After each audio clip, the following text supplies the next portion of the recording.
Delaware Rock and Roll Society right now is interviewing one of their Hall of Famers coming up this March. Okay, Eddie Robichaud, who along with Bill Davis was the owner of the drum shop in Wilmington. Eddie, you guys served Wilmington from when to when? What year did it start? Now you're asking a good one. It had to be late 60s into 75 maybe, and then we separated. We won't get into that. Okay, gotcha. You moved on to other things. Yeah. You guys were a part of so many musical families almost out of Wilmington and Newark. I guess you were kind of like the only spot in town. No. You were kind of the only spot in town, or the only spot there in Wilmington. It was Delaware Avenue. Where on Delaware Avenue? 1815 Delaware Avenue. 1815. Just past the Logan House. Yeah. And the old bus barn, and down the street from Lincoln Camera. Okay, those are good markers from that Right era, even. Okay, now, I know you're a drummer. No, you're not a drummer. Who was the drummer? Is Bill the drummer? Tom Brejois was our drummer. Okay. Bill Davis bass. I played rhythm guitar and sang, and Gene Quasiari played lead guitar. And that was your night gig. That's correct, called Gold Rush. Gold Rush. Okay, super. Do you guys have any CDs? Did you make CDs? Did you make any 45s? I think we had a couple cassettes if I could find them. There you go. Yep, I still have cassettes floating around, and every once in a while a music guy gives me some cassettes, so they're still happening. Where was your first gig? I think we started at Joe Remedio's at 5th and Jackson. Oh my goodness. And went on to his father's place up on Lancaster Avenue, which was Dante's Inferno, downstairs of this beautiful Italian groomed restaurant. Neat. Neat. Did they feed you? Did you get to have dinner there? Sometimes we got lucky. All right. All right. Super. Okay, I want to talk a little bit about the drum shop for a little bit and come back to Gold Rush. And I know that's not your only band. How did you learn? Who taught you how to play? Who did you study with? Actually, a little bit of this and a little of that. Johnny Kay was my first lesson. Yes. But before Johnny Kay, I was injured after I had had a motorcycle accident in 1965 and picked up my guitar again and started plucking a few chords. Then I was hurt overseas and they sent me home to be retired. And I started a band while I was in the hospital, Walson Army Hospital in Jersey. Jimmy White on bass, David Platt on guitar. Also had Tommy Smith was our drummer, and myself, and Bill Rainier was the front man. We were doing like Isley Brothers and Tick Tick Tock. Who was that? You're talking Teddy and the Continentals? Teddy and the Continentals. We sang that one and many things like that. But that was the first band. It was kind of a out the back door, back lot type band. But we liked music so much we went on, and I just started learning more music from other people. And being in the drum shop, you could have guys like Joey D. We played with Joey D. and the Starlighters. Wow. But Joey Peppermint Lounge. Powers out of New York had a fantastic guitar player, and they played the Ann Boleyn up in Pennsylvania. And he would show me some good licks once in a while. And Gene Quasiari, fantastic writer and guitar player, singer. He did it all. I kind of cheated and stole a lot from him. There you go. I think most successful people would if they were honest, would say, I stole everything I could. Yeah. Stole everything I could to put it to use. Well, you were away at in the Air Force? Yes. Is that correct? Yes. Yeah. And how long were you there? I know you said they sent you home. Between your basic and McGuire Air Force Base, New Jersey, they shipped the whole squadron to a place called Taiwan. Oh boy. Which was in and out of Vietnam, Philippines, Japan, all over the place. Okay. And then I got injured, and I wasn't going to go to a Japanese hospital over there, so I said, back stateside. They sent you home. They sent you home. Yeah. Got it. Well, as everyone would say, thank you for your service. I thank you for the credit. You are welcome. You are welcome. Now, what were the names of the other bands? To start with, Eddie and the other guys. No, that was a joke. Solid State. We took it off of front of an amplifier. Solid State. Consolidated Sound, which was a road group from Canada up and down the East Coast. Now you're making me think a little bit. I've had a few. I don't want to jump ahead. The last group was Image I had downstate. Okay. It was a 5-piece band, R&B. Cross. That was a band, a 4-piece band. We did a little bit of harder rock.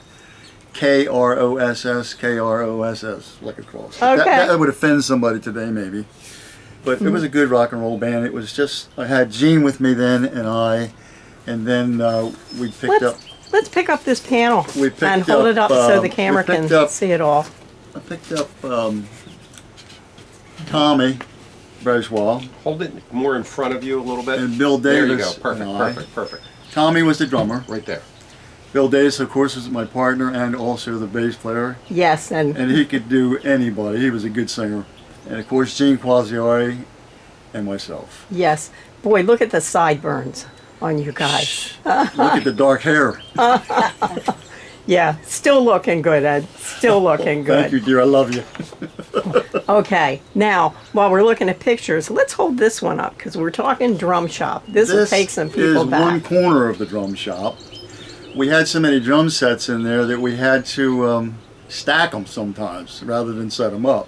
The front had keyboards out in the front window, bay windows, and we also had guitars both sides, down the middle and the other side, and amplifiers, you name it, we had it. What was your biggest seller as far as guitar? Probably a staple item was always Fender amplification and guitars. Okay. Gibson, Les Paul, SGs and stuff like that. They were good sellers also. SG then- is one I've never heard. It's made by Gibson, SG Standard, SG Junior. They made many models. And Okay. Gibson was on top of it from Kalamazoo in Michigan. And then we had Epiphone, we had Ovation. John Denver, of course, played one of those. And, good Lord, Martin guitars Oh yeah. out of Nazareth, Pennsylvania. And they were selling so many of those, they had to slow down because the wood wasn't curing enough. So we actually told people, no, we're slowing it down. Then they jacked the price up on us a little bit, but people still bought them because of the quality. Yes.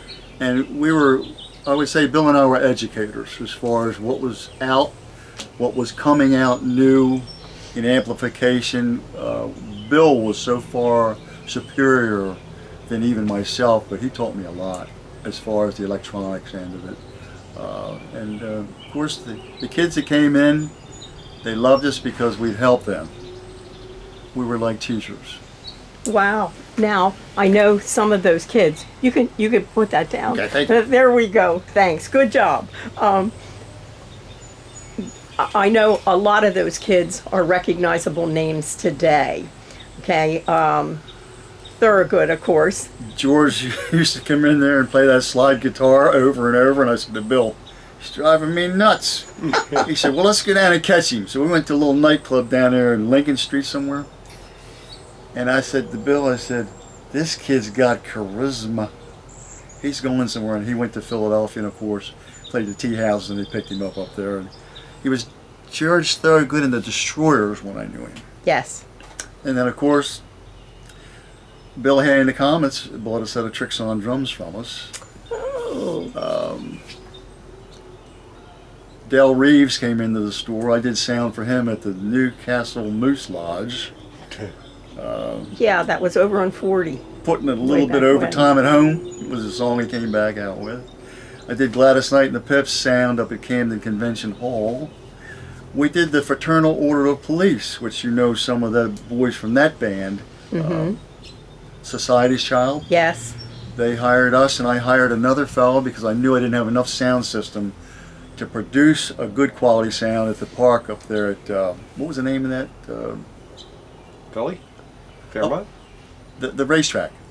Brandywine Yeah. Racetrack. Yeah. I'm sorry, my mind is.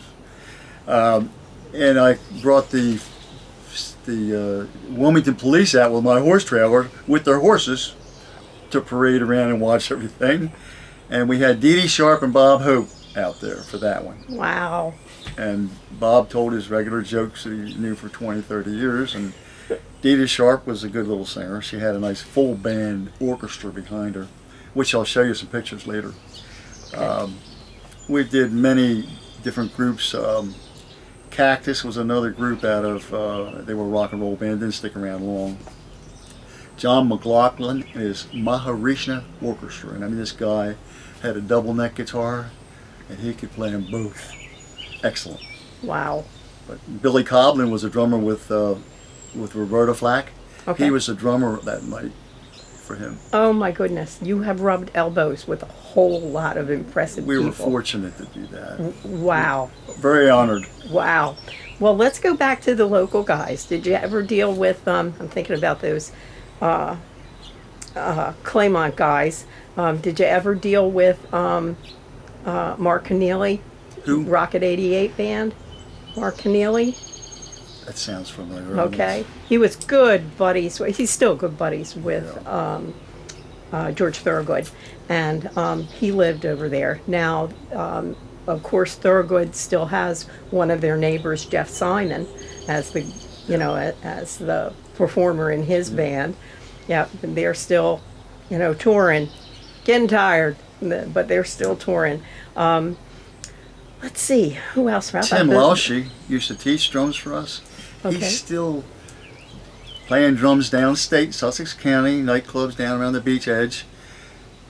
Excellent drummer, excellent technician, excellent player. He just great. Wow. How about I'm thinking Claymont, the Doherty brothers. Oh, Joe Doherty. Yes. I put Little L with Joe and his brother. It was called Alfred's Alley. I think I remember that. They played in Philly a lot, and I'll tell you what, when Little L joined them, the whole scheme changed.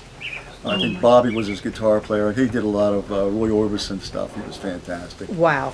And of course, Doherty played keyboards. We louder? Don't know him. Oh. Volume is fine. The volume is fine. No, wait for you. I was trying to tell Oh, okay. What did a guitar cost back then? I'll put it this way, you could probably buy 5 guitars then of one today, like a Les Paul. Mm-hmm. Gibson, which was a very popular model. The Stratocasters, they were in the 300, 369, something like that. Mm-hmm. You can't touch one for $2,000 today. Okay. Okay. So big difference. Now, it seems to me I heard something about Thorogood and his slide guitar and, coming in and buying some other guitars. Is that something you recall? Yeah, I think he bought an ES 125 from us. It was a single cutaway hollow electric, and he would come in and play that thing every day. I think he bought that. I don't want to be sure, but I think he did. He bought something like that from us. Wow. Why the drum shop instead of the guitar shop? We didn't start the drum shop. James Salvadori, who was a jazz kind of drummer, started it. And Jim and Seal, who was his wife, moved to Florida, West Palm, opened a store up, and Bill and I bought it. Okay. But Bill and I actually, when I went there and Bill went there, there was probably one guitar, and it was 1,000,000 drum sets. And at Christmas time, we sell probably a couple hundred of these little 3-piece, $100 drum sets for kids to start on. Right. Well, when Bill and I got to working with Jimmy, you need some guitars, Jim. We put a guitar. All of a sudden, the place was draped with guitars, keyboards, all kinds of stuff. And that's how we grew, because Bill had an idea of what was hot. He really would say, we need to get the Moog synthesizer in here. And he said, it was on the Beatles' big album. Yeah. I said, okay, we'll get it. And we did, we sold them. Wow. Wow. It's so cool for you to have been part of, everybody coming in. Can you tell us a little bit more about the evolution of the drum shop? What happened to it? How did it evolve? What happened? Yeah. There was a woman upstairs, I won't say any names. and she was a partner at the time. Elaine, just won't go that. Anyway, she sort of bucked the river all the time.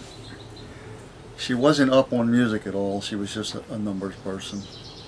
And we'd go to buy something and we'd run into a wall and we would need this in the floor. And Bill was the first one to just say, look, Bill is a person, if he's on the phone with you, you better get said what you're going to say because he's done. Well, that's the way he did with that girl. He said, I'm out of here. I said, Bill, why? Well, I lasted another year and then I bucked heads with her and I said, you know what? Send my check to the farm, I'm out of here. And they would last maybe another year. What year was this? I'm sorry? What year, approximately? I think you said 75. Oh, my son was, no, did I say 75? I bought the farm in 74. That doesn't sound right. Bought the farm. I was driving back and forth from Harrington. Okay. And I said, okay, send my check to the farm. That was probably, my son was born in 76, so I'm going to say 75. Yeah. So you were there from what date, from what year to what year? 69. 69 to 75. And then what happened to it? I don't know what happened. I didn't keep up with her. I know that it wasn't being run properly. Mm-hmm. She had a couple key guys, Joe Hinchcliffe, which was one of those pictures. He was down there, a guitar player, excellent. And he could sell a little bit, but you need inventory to sell. Right. And up-to-date inventory, because these guys don't want to see an old axe. They want to see something new. Right. Or a new sound piece, you know. So that's, Did they move or they just closed? I mean, they're not around today, right? I mean, it's a house long- again.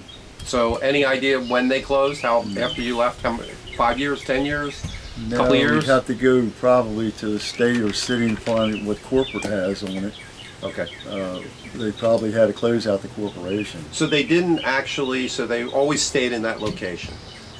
That was our main store, Was it a place on Miller Road? I seem to remember a place on Miller Road. Kirkwood Highway. Oh. I had one next to the Corvette guy. So- that used so country, when- so town, town and country Corvette. When you ran it, you had a place on Yeah, in Kirkwood fact, I Highway. ran that store for a long time. Bill was running in Wilmington when Jimmy Uh-huh. was there. Then when we bought it out, we closed that one up. We bought out Sis Salter's music. We bought out Dave Brand, who was a staple in Wilmington. And we bought 4 or 5 other little music stores.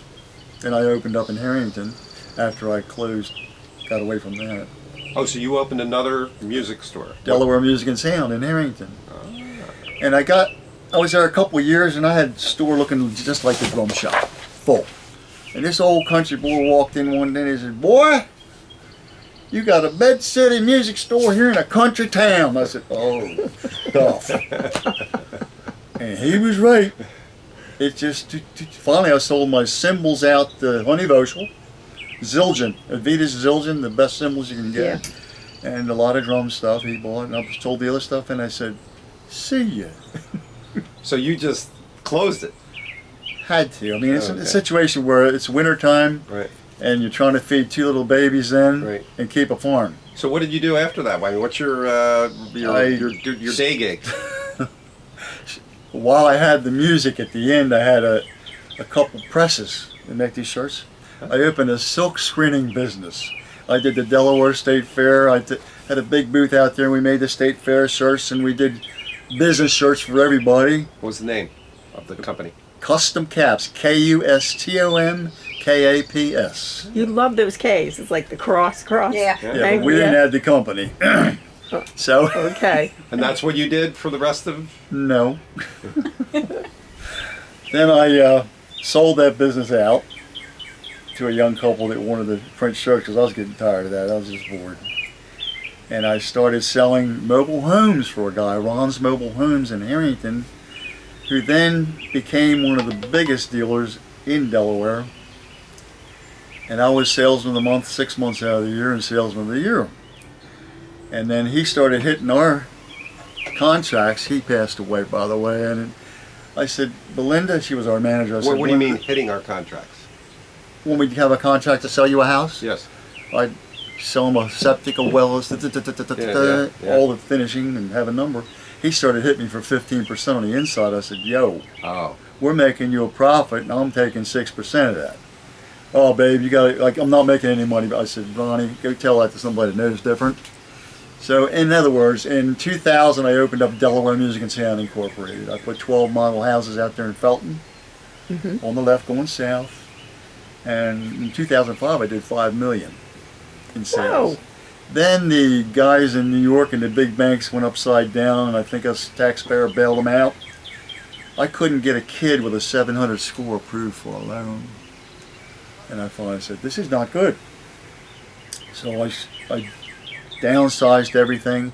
By 2007, we did $1.5 million, and I still had 22 employees. Whoa. With an excavation business, a moving and setup company, and the sales lot. And I said, this is not going to work either. So I went to work for my son at First State Crane Driving, tractor trailer. Had my CDL, still had a ball for about 4 years, and then I retired. You do not have to ever be reincarnated. You've done everything. I almost. Okay. I'll say one thing: when you see something isn't working, you don't. You got to get out. You know when the getting's good. I still have my house. I almost lost it. Yeah. When I put it up to save the business, Yeah. I almost lost it. That's a very important thing when you're in business, is to know when to say, I'm getting out of here before it's too late. The other thing too, because I was raised by a family that you take care of your people and your friends and your relatives, I always made sure that they got paid. They got a paycheck. I didn't get one sometimes. For a year I didn't take one. But then I said to my wife at the time, and I said, this is not going to work. And then it didn't work. So I married this young girl about 24 years ago. She's fantastic. She's been my wife since 97, and raised her son, my two, and a granddaughter. Had a ball. Wow. And I understand some of your favorite children have 4 legs. Yupper. Had them since 69. How many horses? Well, at one time we had like 20. But Okay. then we started saying we got to get better with less. Because you can take a horse and breed it and get a horse. Or you can take a champion horse with a good bloodline like dogs and get a beautiful horse and sell it for a lot more money or win a lot with it. So we were more into the showing. And we had a granddaughter that went on with a horse that we raised for 19 years and just lost him. She grew up with this horse. She won a national championship with this horse. She won everything in Delaware, Maryland, and Virginia. What was the horse's name? I'm an impressive cabin. He was Okay. from a cabin horse, they call it, in breeding. And Taylor and Cabin, they called him Z for short because his mother name was Zuma. So I said, what are you going to call him for nicknames? She said, I'm going to call him Z. I said, okay, we'll call him Z. Well, Z just passed away, and I'll tell you, sad house for a while. Oh yeah, that's family. My God, I got a picture of her sitting in the stall when the baby was like this with his head in her lap. Yeah. Oh. Yeah. Great But we memories. loved them. We still have 2 now, the mare and a foal, and the foal's bigger than her now. She's 5 years old, the mare's 17. And we have a miniature, which I won't go into that until we get off camera. I'll tell you about that situation. That was sad. Anyway, Well, I'm interested to hear about who you idolized. Who did you think, oh man, if I could only be as good as? in music, Yeah. I always liked Neil Young, number one. I used to sing a lot of his stuff. He's a very intelligent musician. Crosby, Stills, Nash and Young, fantastic group. They went to the big concert up in New York, Woodstock. Woodstock, and fell on their nose because they were studio musicians. But after that, they came out and did some nice recordings, and just Oh, fantastic. yeah. Ohio was one of them, round on both ends and high in the middle. Anyway, Neil Young just wrote some beautiful stuff and still does. Some moving things. Yeah. Great political commentary as well. Yeah, absolutely. I liked Neil Young. I liked David Gates. Bread. I like the singing the soft stuff. I'm not singing the hard stuff at all. Okay. Meaning hard rock. Yeah, loud screaming. I like my voice. You want to hear the lyric? Yeah. You want to hear the lyric? You want everybody to hear what you're saying, the words that you're saying too. Oh my goodness. What's your favorite funny story from the drum shop? My favorite, Funny story. which one? Oh, let's run a couple. Oh, let's see. We had a fella from Wham's radio that used to come in, and we'd put a bed in one end of the show room up front, and his broadcasting, he would do his whole show from that place. And From the bed? Everybody was betting that he was going to fall out before the weekend was over and get in that bed and go to sleep. Okay. Well, it was a fantastic advertisement. I mean, people would just come in just to see him, number one, and visit our store, and they'd buy something, and this was all about. One of the Wham's DJs? Yes. Which one was it? I'd have to ask Lois. Okay. Roger Holmes? Yeah, I think it was Roger Holmes. Okay. And the idea was he was going to stay up all weekend. Friday night till Sunday evening. Right. Oh man. Wendy Holmes Eshelman is someone who's still very active in the music career, in the music community. She's someone who appreciates every genre, and it probably sees more concerts than anyone else I know. And she obviously is his daughter. So, kidding. yeah. So small world. You get up and around, Yeah. you'll have to meet back up with her then. And I'm sure if you knew her, she was tiny. The greatest thing about the drum shop in itself is it wasn't just Bill and I. We could say, yeah, we did it all, but we had help. Gene was one, Gene Quasiari, Kevin Kaufman, the little guy, he was our stock boy. I mean, from this size on up, and he played guitar like everybody. It was fantastic. Rob Murray, these kids grew up in the drum shop. Got ya. Our teachers, I have to credit all of them for making the nucleus of the drum shop and the core of the drum shop Sure. what it was. Sure. Now, who were some of those teachers? I know you mentioned Joe Legro, who is in the Hall of Fame. Yes. Tim Walshy was a drum instructor. Jimmy Cara was a band instrument man. He would do trumpet. Rudy Dryden would come in. He was a jazz player and commercial guitar player, fantastic. He would sort of help people once in a while. We would bring Ted Shaughnessy in from New York with a syncopation book Oh, and wow. do a weekend thing. Rogers would send in Ted with the Rogers Swivel-matic pedal and all that stuff. I mean, we promoted Slingerland, Rogers, Tama, all of the big names, Premier in drums, and these people would come in and actually help us because most drummers want to meet those guys anyway. Yes. And Regal Sticks was probably the hottest selling drumstick. We'd buy them by the gross pairs of drumsticks. Good grief. Oh, we had one guy with Joey Powers out of New York, and he would buy 2 Bs. 2B is a number of the size of a stick. There's 3A, Okay. 2 Bs were like little baseball bats. That's how loud these guys were. And when he'd get done playing, around his drum set was sawdust, Oh my goodness. splinters. Whoa. But he went through some drumsticks. Good grief. Good grief. Now, who of these guys are you still in touch with? Well, Bill, now because we've gotten back together, I mean, there's never a problem with Bill and I. It's just that we ended up going 2 different directions. Bill, of course, Gene, I talked to him the other day. I'd like to see him come up here sometime. I'm trying to get him to come to this induction. Induction, Yeah. sure. And Tommy Braswell, I tried to get a hold of him, and Lois knows that story. The nephew, was it? That she knows, but Tommy's nephew is a drummer also. In fact, he plays multiple instruments. Said after Margie died, his wife, 2 years ago, he almost became a total recluse, and he's just not out and about. But Did you get business from the Newark guys?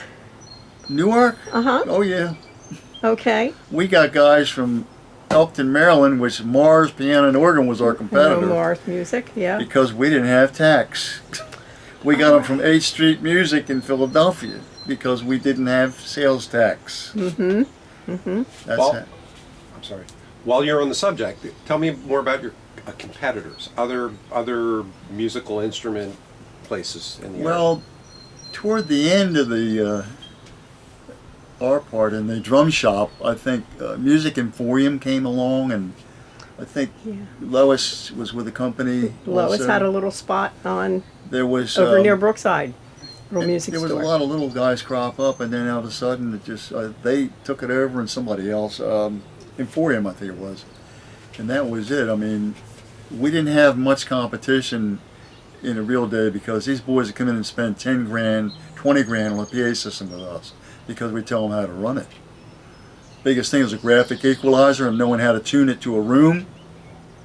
We could do that. Wow. When you went into a room and you had somebody practicing a little bit, it's bouncing off the walls. So you sort of pull those nasty mids down a little bit, bring the bass up, cut the highs. Get a nice sound. As they would be playing and people would come in, and if there was curtains, fatten it up a little bit with some highs, a little crispness and a lot of bottom. You could feel it. Cool. You could feel it. Yep. Yep. Very cool. Okay, out of Newark, in that late 70s, there was Sin City. You know those guys from the Sin band. City? Yeah, they're in our first group to be inducted. Yeah, Sin City. They are still playing, still active. Let's see, getting closer into the 80s.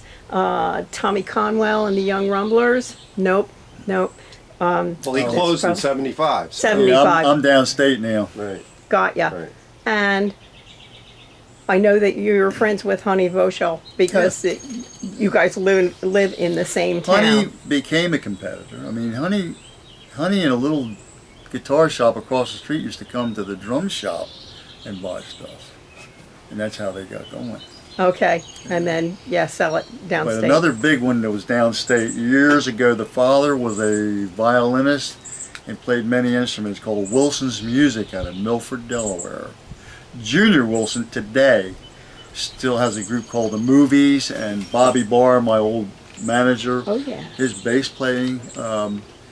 Junior can play about 10 instruments. That's what I'm hearing. And this boy, I'll tell you what, if you ever want to induct one, Junior Wilson is a #1 person and a #1 musician. Okay. He can repair any guitar. I love, it's really cool that you'll take the time to say this person is stellar. You know, You got to. really, really He judged cool. the contest and we didn't win it. I was singing Margaritaville at the Delaware State Fair with a little band called Image then. And we kicked butt on that song. We did a nice song. But this local guy, I can't remember who it was, Junior was one of the judges. And I got to think, I said, was he really better than us? He said, Ed, he got you. And I said, thank you, Junior. Because I respected his ability. He's intelligent with music. Yeah, his name gets mentioned a lot. Yeah, And there's we're another drummer that plays with him. Struby St. Mary is his name. Struby, S-T-R-U-B-I-E maybe. St. Okay. Mary is his last name, and he's out of, I want to say Greensboro or Goldsboro, Maryland, right behind me. okay. Now, back in the day when the drum shop was running, what bands did you make sure you saw? Did you have? I don't know when you slept, as busy as you've been. But Joey Powers out of New York, when they were in town, they'd spend a lot of money with us. I had to go watch them and listen. They were so superior. Wow. Sabatino, the bass player, had this big white guy with afro and played an 8-string bass, and it would blow you away. This guy was super. And Joey Powers in himself was a great singer, and Bobby Johnson was a guitar playing fool, and the drummer, I can't remember his name, but I called him Sticks. Amazing. What about venues? So back in that early '70s, where did you play? Where were the places to go? What were the clubs? Well, we played the Continental Safari up on Route 1, which is Oh my goodness. a huge place. And my mother and father first came there to see us play. Of course, Remedios, the Crescendo Lounge. Oh yeah. Dick Lee's in Jersey, which was all brass, glass, and chrome. What a beautiful bar.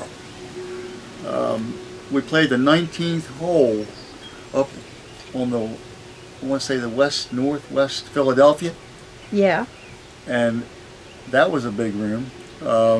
We played Arbiters Club up in Dreary, Erie, on the lake. Erie. Okay. And of course the seaside was in Newport, Rhode Island. They would put a picture this big in the newspaper of us, blow in their ear, and they'll follow you anywhere. And they would pack the room. The guy says, "We can't get any more people in. We're charging $2 at the door."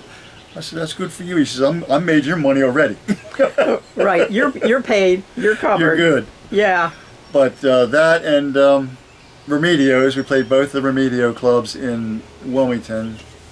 I played the little boat, Wilson Lines. We played down the bottom of a Wilson liner with the packed people in it, with the motor going bunga bunga bunga bunga bunga. Oh. Just keeping beat with the motor, we'll be fine. You have to adjust sometimes. Yeah. Did you do weddings, bar mitzvahs, anything like that? I'm sorry. Weddings? Did you do Oh weddings? my lord, yes. We did quite a few weddings. In fact, that's the first time I had to tell my drummer to take it easy, because it was a judge, the Wilmington judge. And I said, "Keep the volume down, guys. We're going to play it nice, soft, and easy, and let them get a few drinks in them." Well, by the time the second set started up, the judge was coming up there and telling me, "You guys know how to do Proud Mary?" Yeah, we can do that one. I mean, he was having a ball. At the end of the gig, he was passing the hat and got us an extra $100 for playing another hour for him. All right. Yes, it was his daughter's wedding.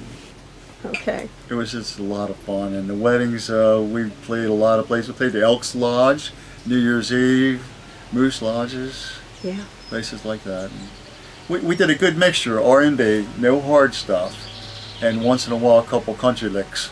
Did you ever do any originals? Anybody ever write? Gene and Bill and I had a thing that was called, I had the master tapes too somewhere. Call the doctor, call the nurse. My condition's getting worse. They went to, I couldn't make it to the recording. I said, "Well, you guys go over and do the first guitar part and the bass, and let Gene sing it." He was singing the song. And we had a lawyer that was going to back us, and I think he had other intentions for us guys, but didn't come up with the money, and it never went anywhere. But we recorded that on like an old 4-track, at that wide. Yeah. I didn't even have a machine to play it back on. Right. But it never got completed. That's what a lot of these promotion pictures were for, was putting together an album of songs, and Gene was ready to dump a lot of stuff out there, but it didn't happen. What about you mentioned that in that part of the music industry, the producers, the financiers? Do you know anything about that? I mean, Like that lawyer? well, like are other people? I mean, if you were their talent, I mean, so the people that came to you must have had managers. They must have had. We had Tyrone Denitas out of Philadelphia as a booking agent, Okay. and he was doing the Kit Kats, Let's Get Lost on the Country Oh, Road, yeah. and I was playing opposite them at the T-Bar in Chester.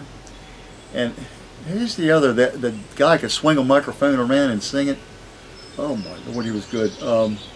We backed him at the Continental Safari. You talking about like Tom Jones or No, it wasn't that big, but this guy was a local, bell bottoms. He was white uniform, beautiful. And Mario So Rocco? this was no, Okay. who was your manager for the band, or you just did your own? Bill and I. Bill and I. How did you get your business? Well, people would come to us. Word of mouth. Word of mouth, mostly. And of course, Tyrone Denitas with the other bands was booking me on the road. But most of the clubs, if you went in and did a job for them, they'd call you back. The La Guitar Blue on Route 40. Yeah. We backed up Dee Dee Sharp. I got pictures of her on the stage. And her husband wrote a song called People Get Ready. Yeah. There's People a train get to come. ready. Anyway, Vanilla Fudge, Yeah. Lois's friend. Yeah. Sweet Ma- guy. What's his name? Vinnie Martel. Vinnie Martel. Mm-hmm. Fantastic group. We loved them. Nobody ever heard of them. I said, what? You guys are nuts. Then they finally caught on. Lower, slower, Delaware. Anyway, they were fantastic. Curtis Mayfield, Dee Dee Sharp's husband, wrote that song. Yeah. Okay. Yeah. It was beautiful. The harmony in that song would give you goosebumps. In fact, not to be facetious on stage, but sometimes you got to get funny. Curtis have one Mayfield. person out there going- The impressions. Curtis Mayfield was Have a with the person impressions. go like this. And I said, ladies and gentlemen, we'd like to thank you. Applause is like food to a musician, and we'd like to thank you for the potato chip. Every song we did after that, they were getting up off their hands. Gotcha. But it wasn't meant in a harmful way, because I always make them laugh along with me. Right. And that's how we did that. Right. Oh, that's a great bit. Yeah. That's a great bit. If you were gonna give some advice as far as what you need to learn to somebody learning guitar today, what would you tell them? Learn the basics, chords first. Okay. Get familiar with the neck of the guitar, because there's many octaves on a guitar like a piano. Mm-hmm. And get a good teacher like a Joe Allegro, because it'll break it down so much easier for you. After your fingers stop hurting, you'll be fine. Then learn a couple progressions, and then you're playing guitar. There you go. I never read a note. Gene doesn't read a note. I don't think Bill does. Oh my goodness. Before the hearing aids, that's what we did, by ear. Wow. Gene could listen to a 45 or what back in the day. All right, shut it off and play it. Whoa! Wow. That's a story I associate with guys who were fiddle pickers, in the mountain music world way back when. Yeah. To have managed a business that's all a part of music and not read music, to have performed and played consistently, not read music. That's impressive. That's amazing. Yeah, I lost a front man, which was Jimmy Simeone, in that real good band we had too. And that almost soured me from playing music, because he actually OD'd. And in those days, we didn't even know he was doing drugs. But it was sad, because he was the core of our band and singer-wise. And we were all singing, but not like Jimmy. Jimmy was a front man. And he could play drums, talented. But I sort of got back into it with Bill. And then downstate, I had a group called Image. Who is an Image? Bill Feeblecorn. Debbie Feeblecorn played keyboards. I'm sorry, Bill played bass. David Stokes, myself, and the boy's father was a manager at Dover Dotson. I can't think. Rick was his name. Rick. Okay. Fogg. Understood. Understood. Maybe you will someday. Oh no. Oh no, I'm with you. Today, who do you go and see? Who do I go and see? Anybody local, or who would you recommend? Anybody local in your neighborhood? I don't go in nightclubs and not too many restaurants, because of the jet aircraft and the Air Force and my ears. When I get into a room, these things amplify everything. And that's why I have to look at you when you talk anyway. I'm that close to being deaf. Okay. Okay, so you don't go anywhere. I don't go out at all. I watch them on TV. Alrighty. Oh my goodness. I can't really think of anything else. Let's see. What else did we cover? The venues, the musicians, the drum shop. Where'd you guys go to high school? Yeah, a little bit of your biography. I'm sorry. Where did you go to high school? Where? Claymont. Claymont. Graduated in 1963. Where'd you grow up? Where did you grow up? I haven't yet. Okay. He's not I'm done. always going to be a kid. And I'm always going to make people laugh. Yeah. My father was like that. I can't help it. There you go. But where in Clay? I mean, where did you live? Lived in a trailer on the Governor Prince Boulevard at the bottom of the Governor Prince little dirt road called Tower Road. And then when I went to service and my brother did, they bought a house in Arden. We never had a house growing up. But mobile home was home. That was home. All the buddies would come at my house and sleep on the rug. They were like hanging out. My mother'd always cook for everybody. Nice. Any of your kids in the music play instruments? My daughter plays the radio and the cell phone. Yeah. So does mine. And my son, he can take a crane apart and put it back together. The talent went somewhere else, that talent. My father played fiddle. Oh, wow. And did he He's read a music? Canadian, French-Canadian, Acadian, and he grew up in Fort Kent, Maine, and watch that wasp. And he played fiddle. I have a picture of him sitting there with his fiddle. I had it for years and I don't know what happened to it. It was older than dirt. It may be hiding somewhere in the stacks and boxes of things. I have boxes of stuff. Okay. 70 some years worth. You go see me trying to find all this stuff. Trying to find the pictures. We're going to scan some of those pictures and put them, Yeah. keep them as records because you can't get them anymore. This one, hold this back up. Do you have the scanner here? It's hot. Look at this. We didn't see Ron the- Dubik from Ron- the News Journal, June 12th, 1971. All right, that is so cool. I want these guys again. Yeah, we didn't see the other side though. No, we didn't. Okay, so we're gonna have you tell us who they are. Get it over there next to you like it's your girlfriend. There we go. Okay. Hold it in a little closer to you. Yeah, right, like that. That's perfect. Now I This can is, see of it. course, on stage at St. Mark's High School. There was a concert there. And again, up here, looking from the crowd in, the bleachers were full, and they're sitting on the floor. Oh boy, So that was a nice little concert. yeah. Love the bell bottoms. Oh, yeah. Yeah, and the sideburns again. Oh, my goodness. That is so. We very went through cool. all stages. I had a goatee like he's got at one time, a Fu Manchu, and then this came along the handlebars. Very cool. Turn the other one around again. Turn the other side around again. This one? Another girlfriend. Yeah. Up real close. That's me and the boys. Mm-hmm. Let me tell you what, a group they'll never forget. Wow. Point each one and who they are. Okay. Of course, me.